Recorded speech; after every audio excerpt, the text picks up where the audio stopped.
আসসালামু আলাইকুম দর্শক। আশা করি সবাই অনেক, অনেক ভালো আছেন। দীর্ঘ অনেকদিন আমাদের এই কার্যক্রম বন্ধ ছিল। বিভিন্ন অসংলগ্ন পরিস্থিতি বিরাজমান করেছিল বাংলাদেশে। সেগুলো কাটিয়ে আজকে অন্য এক বাংলাদেশে আমরা দেখতে পাচ্ছি। তো এখন থেকে আমাদের চ্যানেলের প্রতিনিয়ত ভিডিও আপলোড হবে বিভিন্ন শিক্ষা এবং চাকরি সংক্রান্ত। বিভিন্ন তথ্য-উপাত্ত নিয়ে আলোচনা করব, গুরুত্বপূর্ণ তথ্য এবং উপাত্ত নিয়ে। আশা করি আপনারা আমাদের সাথে থাকবেন। আমাদের ফেসবুক থেকে যারা দেখছেন ভিডিওটি অবশ্যই লাইক এবং ফলো করে রাখবেন যাতে পরবর্তী যেকোনো ভিডিও আপনার সামনে আগে চলে আসে। আর যারা ইউটিউব থেকে দেখছেন তারা দয়া করে চ্যানেলটি সাবস্ক্রাইব এবং পাশের বেল আইকনটি অন করে রাখবেন। আর যারা ইতিমধ্যে ইউটিউব এবং ফেসবুকে সাবস্ক্রাইবার এবং ফলোয়ার আছে তাদেরকে অসংখ্য ধন্যবাদ। তো আজকে যে এম চাকরির বিজ্ঞপ্তি নিয়ে আলোচনা করব সেটা হচ্ছে বর্ডার গার্ড বাংলাদেশে অসামরিক পদে। আর এই বর্ডার গার্ড অর্থাৎ বিজিবিতে টোটাল যে নিয়োগ নিবে সেটা হচ্ছে ১৯৬ টি পদে। আজকে বিস্তারিত আলোচনা করব যে কোন পদে কি পরিমাণ নিয়োগ এবং শিক্ষাগত যোগ্যতা কি চাওয়া হচ্ছে এবং পরীক্ষা সম্পর্কিত বিস্তারিত তথ্য। তো শুরু করছি আজকের এই ভিডিও। বিজিবির যে ১ম যে পদটি চাওয়া হয়েছে চাকরির যে তারা নিয়োগ নিবেন সেটি হচ্ছে ইমাম বা আরটি বলা হয় এই পদটির নাম। আর এটি হচ্ছে ১৪তম গ্রেড ১০,২০০ থেকে ২৪,৬৮০ পর্যন্ত। আর এর জন্য আসন সংখ্যা ৩ অর্থাৎ ৩ টি পদে তারা লোক নিবে এবং শিক্ষাগত যোগ্যতা চাওয়া হয়েছে ফাজিল পাস। এবং অন্যান্য যোগ্যতা তারা চেয়েছে যে স্বীকৃত বোর্ড হতে ফাজিল পরীক্ষায় অনন্য ২য় বিভাগ এবং অ্যা ইমামতি করার যে ২ বছরের বাস্তব অভিজ্ঞতা থাকার তারা শর্ত দিয়েছে। ২য় যে পদ সেটি হচ্ছে পরিবার কল্যাণ পরিদর্শিকা। আর এটি হচ্ছে ১৪তম গ্রেড এবং এর জন্য আসন সংখ্যা হচ্ছে ৩ টি। আর এর জন্য যে শিক্ষাগত যোগ্যতা সেটা চাওয়া হয়েছে ন্যূনতম এসএসসি পাস এবং আপনার এখানে যে তারা অ্যা রেজাল্টের কিছু শর্ত দিয়ে দিয়েছে সেটা হচ্ছে ন্যূনতম জিপিএ ৩ হতে হবে। আর আরেকটি শর্ত দিয়ে দিয়েছে সেটা হচ্ছে স্বীকৃত প্রতিষ্ঠান হতে ধাত্রীবিদ্যা এবং পরিবার পরিকল্পনা বিষয়ে প্রশিক্ষণের সনদ থাকতে হবে। অর্থাৎ যারা ধাত্রীবিদ্যার জ্ঞান অর্জন করেছেন এবং পরিবার পরিকল্পনা বিষয়ে সরকারি বা বেসরকারিভাবে প্রশিক্ষণ সনদ অর্জন করেছেন, তাদের ক্ষেত্রে তারা অগ্রাধিকার প্রদান করবেন। ৩য় যে পদ সেটি হচ্ছে কমিউনিকেশন টেকনিশিয়ান। এটি হচ্ছে ১৬তম গ্রেড। হ্যাঁ? আর এ পদের লোক নিবে ৫ জন এবং এর জন্য যে প্রাতিষ্ঠানিক শিক্ষাগত যোগ্যতা সেটা হচ্ছে কম্পিউটার বা ইলেকট্রনিক্সের ডিপ্লোমা পাস এবং অন্যান্য যে যোগ্যতা চাওয়া হয়েছে স্বীকৃত পলিটেকনিক ইনস্টিটিউট হতে কম্পিউটার বা ইলেকট্রনিক ডিপ্লোমা অর্থাৎ কম্পিউটার হার্ডওয়্যার ও সফটওয়্যার বিষয়ে ১ বছরের বাস্তব অভিজ্ঞতা থাকতে হবে। এটি হচ্ছে ৩ নাম্বার যে পদ সেটা। আচ্ছা। আর ৪র্থ যে পদটি সেটি হচ্ছে অফিস সহকারী ১৬তম গ্রেডের। আর ৪র্থ যে পদ সেটি হচ্ছে অফিস সহকারী গ্রেড ১৬। আর এর জন্য পদ সংখ্যা হচ্ছে ৭ টি। প্রাতিষ্ঠানিক শিক্ষাগত যোগ্যতা হচ্ছে এইচএসসি পাস হতে হবে এবং অন্যান্য যোগ্যতা চাওয়া হয়েছে যে এইচএসসি পরীক্ষায় 2.5 থাকতে হবে এবং এসএসসির মধ্যে আপনার ৩ মানে 3 পয়েন্ট থাকতে হবে ন্যূনতম এবং অতিরিক্ত যোগ্যতা কম্পিউটারে বাংলায় ২০ এবং ইংরেজিতে ২০ শব্দ থাকতে হবে। ড্রাফটসম্যান এটা হচ্ছে ১৬তম গ্রেড, পদ সংখ্যা ৪, এসএসসি পাস আপনার যোগ্যতা চাওয়া হয়েছে এবং এসএসসির মধ্যে আপনার সর্বনিম্ন ৩ অর্থাৎ ৩ পয়েন্ট পেতে হবে এবং ড্রাফটসম্যান বিষয়ে আপনার ডিপ্লোমা থাকতে হবে এবং ওই কাজে ২ বছরের অভিজ্ঞতা তারা চেয়েছে। ৬ নাম্বার যে পদ সেটি হচ্ছে যানবাহন চালক অর্থাৎ ড্রাইভার ১৬তম গ্রেড এবং এসএসসি পাস যোগ্যতা।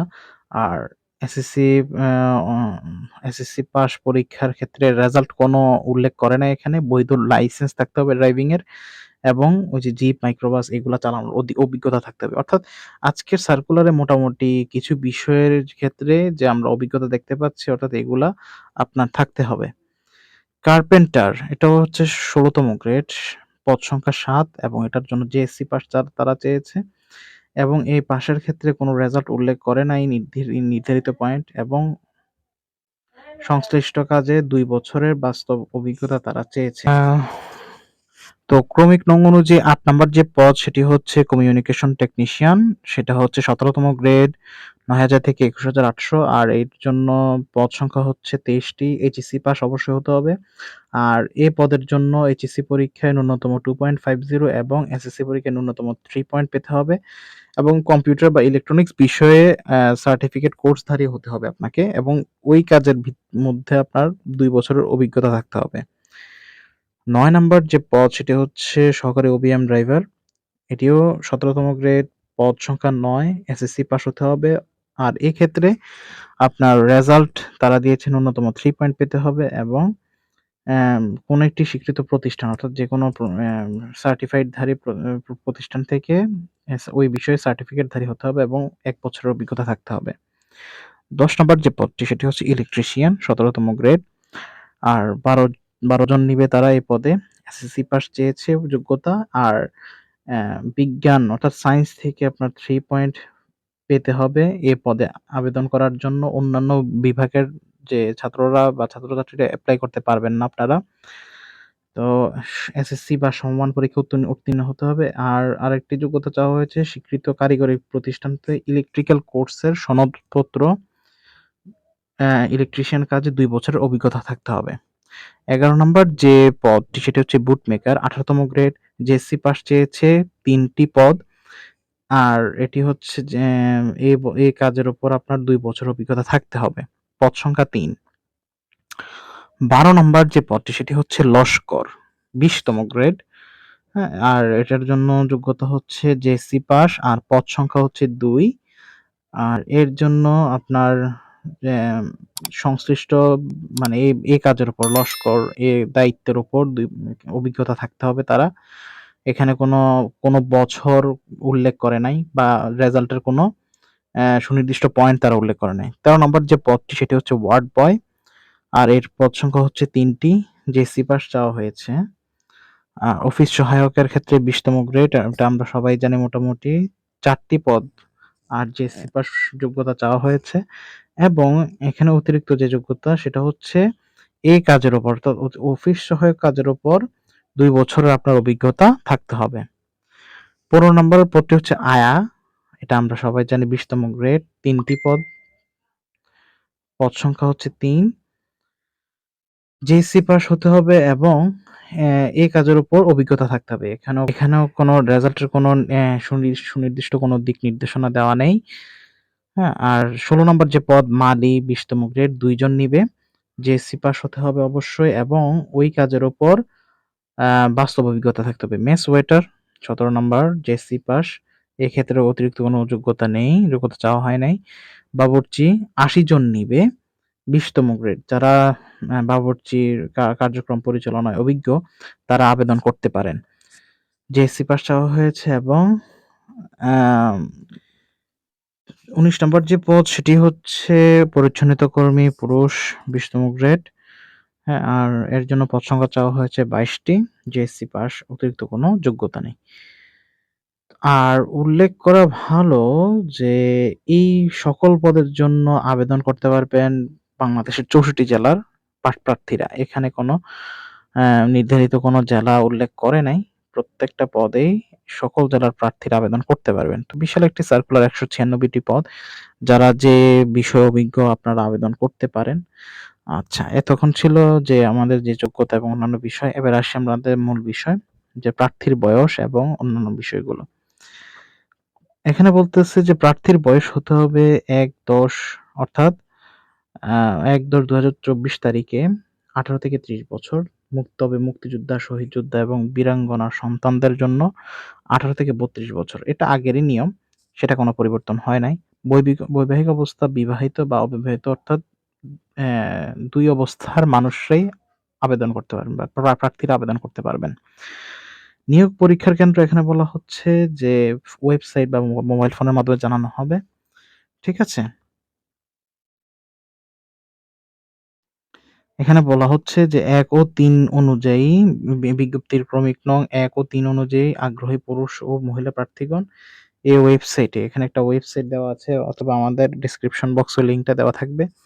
প্রবেশ করে ৪ আগস্ট ২০২৪ ১০ ঘটিকা হতে ১৭ আগস্ট ২০২৪ তারিখ ২৪ ঘটিকা পর্যন্ত মানে রেজিস্ট্রেশন করার সুযোগ দিয়েছে। হ্যাঁ? আপনারা এই সময়ের মধ্যে আবেদন করবেন। আচ্ছা, এখানে আবেদন পদ্ধতির বেলায় এবার আমরা আসি। বিজিবির ই-রিক্রুইটমেন্ট ওয়েবসাইট এই যে লিংকটা দেওয়া আছে এটা আমাদের ডেসক্রিপশন বক্সে দেওয়া থাকবে। এটিতে ৬ টি ধাপে আবেদন করতে হবে এবং ১ম ধাপে বলা হচ্ছে যে যোগ্যতা পরীক্ষা। নিয়োগ বিজ্ঞপ্তিতে আবেদন করুন বাটনে ক্লিক করতে হবে। তারপর এখানে বাকি প্রসেসিংটা দেওয়া আছে যোগ্যতা পরীক্ষার জন্য আপনারা কিভাবে আবেদন করবেন। প্রথমত আবেদন করুন এই অপশনে ক্লিক করবেন। তারপর হচ্ছে বাকি ধাপগুলো এগিয়ে যান বাটনে ক্লিক করবেন। যোগ্যতা পরীক্ষার জন্য সমস্ত প্রশ্নের সঠিক উত্তর তারপর দিতে হবে ওই অপশন ক্লিক করার পর। দ্বিতীয়ত হচ্ছে রেজিস্ট্রেশন। ওই যোগ্যতা পরীক্ষার যোগ্য হলে দ্বিতীয় ধাপ যে রেজিস্ট্রেশন করতে হবে আপনি যোগ্য হলে মোবাইল নাম্বার এবং ঠিকানা দিয়ে এগিয়ে যান বাটনে ক্লিক করতে হবে। অর্থাৎ এখানে যে প্রসেসিংটা দেওয়া আছে আপনারা একটু দেখে নিন। যে প্রসেসিংটা এখানে দেওয়া দেওয়া আছে সেই প্রসেসিংটা আপনারা এপ্লাই করবেন। ঠিক আছে? এখানে আবেদন ফি ধাপ ৩ পর্যন্ত আপনারা আশা করি পারবেন। এরপরেও আপনাদেরকে বলে রাখি, যদি কোনো সমস্যা হয় তাহলে কমেন্ট বক্সে জানাবেন। আমরা ইনশাআল্লাহ আপনাকে সাহায্য করার চেষ্টা করব। আর যদি অধিকাংশ সমস্যা হয়ে থাকে তাহলে আবেদন নিয়ে একটি ভিডিও তৈরি করব। শিক্ষাগত যোগ্যতা যাচাই এখানে বলা হচ্ছে যে কিভাবে আপনারা এই ধাপে আবেদন করবেন। তো সমস্ত কিছুর ধাপ এখানে উল্লেখ করা আছে। ঠিক আছে? আপনারা এগুলো একটু পড়ে নিবেন, পরে আবেদন করবেন। যদি কোথাও সমস্যা হয় আবারও বলি আমরা আছি। কমেন্টস করবেন। সে অনুযায়ী আমরা সাহায্য করব।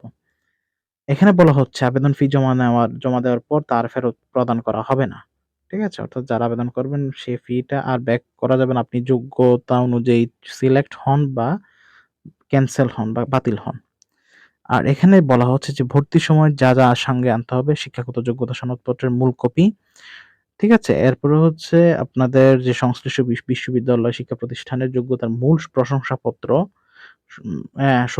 যেটা হচ্ছে সত্যায়িত ছায়াকপি অর্থাৎ অ্যাম ১ম শ্রেণীর কর্মকর্তাদের মাধ্যমে আপনাদের সত্যায়িত কপি থাকতে হবে। এরপর হচ্ছে অভিভাবক কর্তৃক চাকরিতে যোগদানের সম্মতিপত্র বা মূল কপি। এটা হচ্ছে আপনাদের চেয়ারম্যানদের কর্তৃক স্বাক্ষরিত সনদপত্র। চেয়ারম্যান, পৌরসভা, ওয়ার্ড কাউন্সিলর যেকোনোটাই হতে পারে। সংশ্লিষ্ট পদে কাজ করা বাস্তব অভিজ্ঞতা সনদের মূল কপি সেটাও সত্যায়িত হতে হবে। যে পদে আপনি কাজ করেছেন, যে পদের জন্য অভিজ্ঞতা চাওয়া হয়েছে, যেটা আপনার কাজ করার অভিজ্ঞতা আছে, সেই অভিজ্ঞতা সনদের মূল কপি থাকতে হবে। ইউনিয়ন পরিষদ, পৌরসভা চেয়ারম্যান, ওয়ার্ড কাউন্সিলর এর নিকট হতে বাংলাদেশী নাগরিকত্বের সনদপত্রের অর্থাৎ আপনার যে বাংলাদেশী নাগরিকত্বের সনদপত্রের মূল কপি তাদেরকে শো করতে হবে।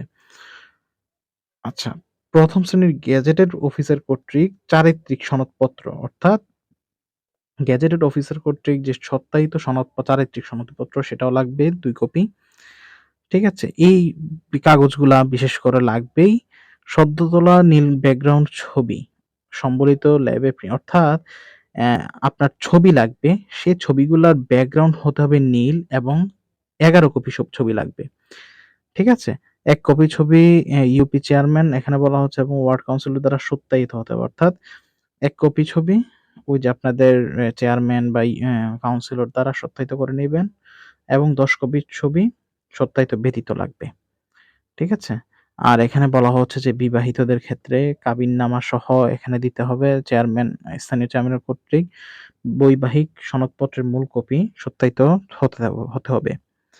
জাতীয় পরিচয়পত্রের মূল কপির সত্যায়িত ছায়াকপি। অর্থাৎ এই সকল কাগজগুলা আপনাদেরকে লাগবে। খুব মনোযোগ দিয়ে প্রত্যেকটা কাগজপত্র সংগ্রহ করে নিবেন। এরপরে বলা হচ্ছে যে, এই যে লিঙ্কটা দেওয়া থাকবে সেই লিঙ্কে প্রবেশ করে ইউজার আইডি এবং পাসওয়ার্ড দিয়ে লগইন করে নিবেন। আর এখানে কোটার যে কথাটা বলা হচ্ছে ২৩ জুলাই ২০২৪ তারিখে জারিকৃত প্রজ্ঞাপন অনুযায়ী, অর্থাৎ আমাদের যে নতুন প্রজ্ঞাপন আ চালু হয়েছে কোটার বিষয়ে সেটা অনুযায়ী তারা নিয়োগ প্রদান করবেন। তো আশা করি সকল বিষয়টা আপনারা বুঝতে পেরেছেন। এরপরও যদি নিয়োগ সম্পর্কে কোনো প্রশ্ন থেকে থাকে, পরীক্ষার সময় বা বিভিন্ন আবেদন পদ্ধতি বা যেকোনো প্রশ্ন থেকে থাকলে আমাদেরকে কমেন্টস করে জানাবেন। আর আমরা ইনশাআল্লাহ আপনার সেই সমস্যার সমাধানে চেষ্টা করব। তো শেষ করার পূর্বে আবারও একটি রিকোয়েস্ট থাকবে, যারা Facebook থেকে দেখছেন অবশ্যই ভিডিওটিতে লাইক এবং পেজে লাইক এবং ফলো করে রাখবেন। আর যারা YouTube থেকে দেখছেন দয়া করে চ্যানেলটি সাবস্ক্রাইব করে রাখবেন এবং ভিডিওটিতে একটি লাইক দিয়ে রাখবেন। আজ এই পর্যন্তই। সবাই ভালো থাকবেন, সুস্থ থাকবেন। আসসালামু আলাইকুম।